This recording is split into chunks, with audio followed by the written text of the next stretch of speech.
Do you have a digital camera that's always on the auto mode? Trust me, you're not alone. So many people spend hundreds and even thousands of dollars on their camera gear only to never get off the auto mode. Or even worse, they just leave their expensive camera at home because they don't know how to use it properly. But you don't need to be one of those people. So in this video, I'll share with you the 2 camera modes that you should use instead of the auto mode for much greater creative control. If you look at your camera, you'll most likely see a dial with several shooting modes, each with an icon next to it. But the truth is, to get the creative control that you want with your photography, you only really need to know about 2 modes. Aperture Priority, which is marked with the letters A or AV, and Shutter Priority, which is marked with the letters S or TV. Over time, you might want to master the manual mode too, which is marked with the letter M, but for now it's definitely not a must. So in this video, we'll cover the 2 most widely used camera modes, Aperture Priority and Shutter Priority. We'll go through each of these 2 modes to understand what they do and when you should use them. We'll start with Aperture Priority because most pros who need to photograph quickly use this mode to take the majority of their photos. One of the most popular reasons that you would use Aperture Priority is to control how much soft, beautiful background blur your photos have. I'll ask my videographer to adjust the aperture of the video camera to illustrate what I mean. At this point, I am nice and sharp, but everything in the background has a pleasing soft blur. How much background blur you'll have is determined by something called an f-stop number. The lower the f-stop number, the more background blur there will be. The higher the f-stop number, the less background blur your photos will have. Right now the f-stop number is low and there's a lot of background blur. If my videographer changes to a higher f-stop number, increasing to f8, then f11, and finally f16, the beautiful background blur diminishes until it is almost completely gone. Okay, so now we're going to shift back to a low f-stop number and the background blur effect has returned. The effect is better for portraiture because it sort of brings all the attention to the main subject, which is the face.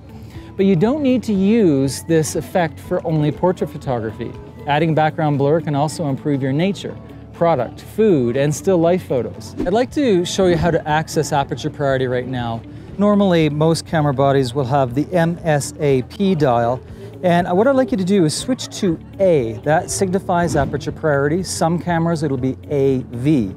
Now, when you switch to A or AV, you should be able to rotate the dial, or sometimes it's like a joystick.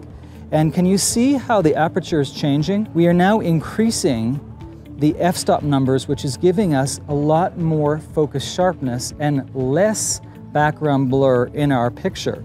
Now there are 2 things that we're concerned with when we have a retro styled camera such as this Fujifilm. When you're dealing with your dial that has all of the shutter speeds, I'd like you to switch to A. That would be above the fastest shutter speed. What this does is it initiates Aperture Priority. Now the next thing we have to do, it's very important, if your aperture ring, if you have one, is on A, I need you to turn it to a physical number. You can choose any f-stop that you want and you will be in Aperture Priority mode, as long as you have the A up on your shutter speed dial. Okay, so we're in Aperture Priority. The f-stop number is at the lowest possible, which is f2.8. I'd like to do an experiment with you. Okay, let's take a test shot here, and you see how the trees are nice and sharp above my camera, but the wonderful Mexican building behind is out of focus. Let's do some test shots. We're gonna go from f2.8, f4, f5.6, f8, f11, f16, and finally the highest f-stop number, which is f22 for my lens. And now let's put these pictures side by side. The first one has a really nice amount of blur in the background, but you don't always want to have background blur in your photos. If you want your photo to have focus sharpness throughout the picture space, use a higher f-stop number. f8, f11 or greater will give you Nice focus sharpness in the foreground and the background of the image. A higher f-stop number is great for landscape, cityscape, and architectural photography where you want to clearly show the entire scene. Keep in mind that you'll probably need to use a tripod when you increase your f-stop number past f8, depending on how much light is in your scene. To sum up, use Aperture Priority to control how much background blur your photos will have. With low f-stop numbers, you will have a certain amount of background blur. With higher f-stop numbers, there will be less and less background blur. What this means is that your entire picture space, the foreground and the background, will progressively have more focus sharpness as your f-stop numbers get higher and higher. Another popular mode is shutter priority. You can use shutter priority mode to control what's called motion blur. Motion blur is when a moving subject is not clearly defined in a photo, like in this case where the people are slightly blurred but the background is perfectly sharp. Every camera has a shutter. It's either a physical or electronic element of the camera that opens for a while, lets some light in, and then closes again to stop the light from entering. The faster the shutter speed, the quicker the shutter opens and closes. When a camera's shutter opens and closes very fast, there is no motion blur. When the shutter is slower to open and close, motion blur starts to appear. And it makes sense. The longer the shutter is open, the more time your subjects have to move around within your composition, which results in varying degrees of motion blur. So, when is shutter priority useful? Whenever motion is involved. It can be moving kids or animals. It can be fast-moving cars or motorcycles. It can even be water that's moving. If you want your subject to be perfectly sharp, use a fast shutter speed. If you want to have some motion blur or motion smoothness in your image, use a slower shutter speed. So, shutter priority means that I'm telling the camera what shutter speed to use, and the camera decides what the appropriate aperture f-stop number should be. Let me show you what I mean. I want to photograph colorful San Miguel de Allende vehicles at a really low angle with 3 different shutter speeds. So for this Fujifilm, all you need to do is make sure that you have your shutter speed dial on a number. Just make sure it's not on an A. Also, with regards to the actual f-stop numbers on the aperture ring on your lens, please go to the letter A. Make sure you're not on a physical number. This will make sure that you're in shutter priority mode.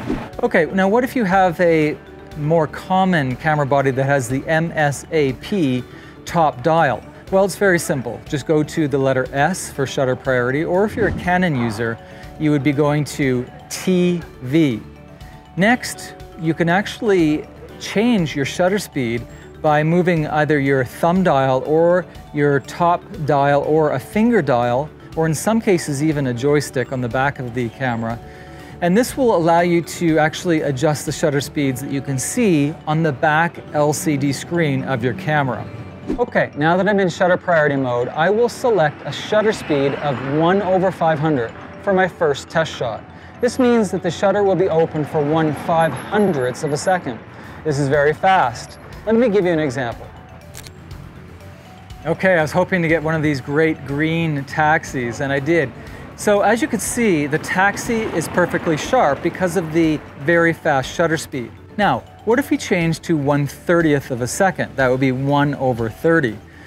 Let's take a test shot and see what happens to the vehicle. Okay, I was really happy with that shot because I got a motorcyclist and I have a really cool blur. It's actually exactly what I wanted. Okay, now let's try 1 full second, which is a long time for your shutter to be open. Okay, another green taxi. Now at this time, with the shutter speed of 1 second, I can't even tell it's a car actually. Now we do know it's a car because of those great headlights. So even though you could argue that this is an unusable picture, for artistic reasons, 1 second is actually really good. Okay, let's pull up these 3 pictures. Now, the 1/500 shutter speed is very fast. The car is perfectly still. 1/30th is sort of middle ground. When there's a moving object, you're gonna get a little bit of artistic motion blur. That's great. Make sure you use a tripod. Now, when you're at 1 second, you're going to have extreme blur, which can either completely ruin your picture, or for artistic effect, it can actually look pretty cool, especially at dusk when you have the headlights of the car. The headlights or the taillights are going to create amazing motion blur. Now, there's so much more I'd like to tell you about digital photography. And while I didn't hold anything back, there's only so much I could share with you in such a short video. And that's why I've recorded an entire video course about taking incredible photos with your digital camera. And in case you rely entirely on your camera's auto settings, this course will let you finally take your camera off of the auto mode. So if you'd like to find out more about my digital photography course, you'll find more information right under this video. So take a look at my full digital photography course, and I hope to see you there.